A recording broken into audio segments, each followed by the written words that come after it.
Welcome to Adam and Eve Part 2. You didn't start it. Hey, it's Barry here, and this is my avatar. Now, to really get this next profound marriage magic lesson, I want you to imagine, just for a moment, that the story of Adam and Eve is true. Regardless of your religious background, play along. Maybe you already see it as literal truth. Maybe you think it's a fable. Either way, just roll with it for a few minutes, because there's something in this story that just might help you find a little peace in your marriage, and maybe even better sex.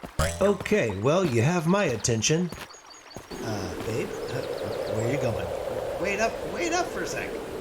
So there they were, Adam and Eve. First date, first match, first couple. Soulmates from the start. Okay, yes. They were the only two on the dating app, which was conveniently called Adam and Eve. Not a huge pool to swipe through, but still, destiny. They got an apartment together. Well, a garden, but same difference. All their needs were met. They had no bills, no in-laws, no laundry piles. Just fresh fruit, talking animals, great weather, and yes, great sex. A lot of it. You would too if you were 17. Just married and had never worn clothes. Their communication was perfect. No filters, no triggers, no trauma history to project on each other. When Adam needed cave time, Eve respected it. When Eve wanted to shop for fruit, the original boutique grocery run, Adam cheered her on. They lived in harmony, loved each other deeply, and appreciated one another. Like, really appreciated one another. And why wouldn't they? There was no trauma, no self-help books, no couples therapy, no credit scores. Just one rule. Don't eat from that one tree. Simple, but come on. You tell a couple of 17-year-olds not to do something, and what do you think's gonna happen? Of course, they ate the fruit. And in that one moment, bam, their perfect world cracked open. Suddenly, Eve saw she was naked, and instead of feeling free, she felt ashamed. She grabbed a fig leaf and went shopping for the first thing that made her feel less vulnerable. Adam? He was confused. He liked things the way they were. That night, Eve said she had a headache. But this time, she was lying, and Adam knew it. So Adam went into his cave, literally, and started watching painted porn stick figures on the wall. He needed me time. Eve, meanwhile, felt like she was carrying the emotional load and doing all the garden chores. I'm always planting. You never weed. Adam felt unappreciated. Hello, I'm out here hunting saber-toothed tigers with a fig leaf and a stick. Show a little respect. Soon, she faked a big O. He turned back to cave wall art for, well, release. And yep, it became a full-blown addiction. The spark faded, the arguments grew, and one day, they got evicted. God was like, listen, I love you both, but I need some peace and quiet to run the universe.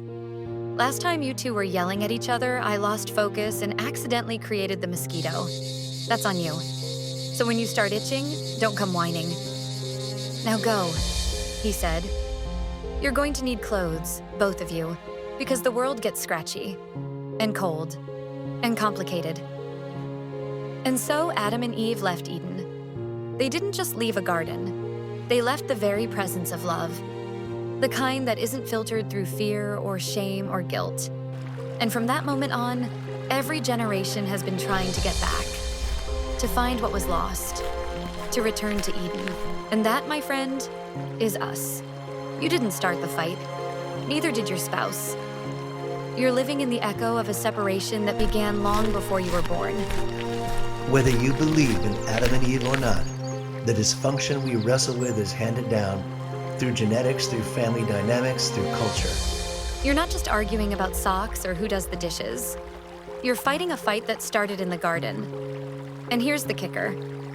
Everyone is fighting it. Every couple you know. Every friend who seems like they've got it all together, every social media perfect relationship is dealing with the same thing. A deep ache to return to love without filters, to intimacy without fear, to Eden. When you understand this, That the struggle isn't you and it's not them. It softens things. It takes the pressure off. It gives you room to breathe, to stop blaming, to start healing. Because Eden isn't a place. It's a state of being. It exists inside your heart. It's still there. Under all the noise, the pain, the shame, the past. And it's waiting to be rediscovered. That's the journey. That's the work. That's marriage magic. So, what do you think? Does this version of the story resonate? Can you feel the truth in it, even if it is just metaphor? Drop a comment. Christy and I read them all, and we love turning your ideas into new content. Like and subscribe. That's how the YouTube bots know we're bringing light to the world. And remember, there's still a garden. You just have to find it together. See you soon.